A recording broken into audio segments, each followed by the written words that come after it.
la Regione del Veneto ha predisposto il nuovo programma regionale finanziato dal Fondo Europeo di Sviluppo Regionale 2021-2027, approvato dalla Commissione Europea con decisione del 16 novembre 2022. Una grande opportunità grazie alla quale si promuoverà la crescita di un sistema produttivo regionale competitivo, fortemente innovativo e sostenibile, che punta alla digitalizzazione di imprese, cittadini e pubblica amministrazione in un contesto territoriale vitale che tutela i valori e il patrimonio naturale, paesaggistico e culturale del Veneto. Oltre 1 miliardo di euro è la dotazione del programma destinata a promuovere lo sviluppo e la crescita del territorio veneto. 537 milioni di euro alla ricerca, alla competitività e alla digitalizzazione.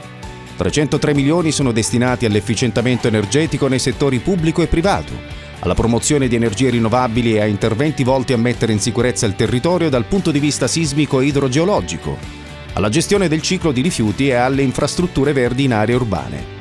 155 milioni di euro per lo sviluppo sostenibile anche delle mobilità delle nostre città e comuni per affrontare le sfide economiche, ambientali, climatiche, demografiche, sociali e inclusive delle aree urbane interne.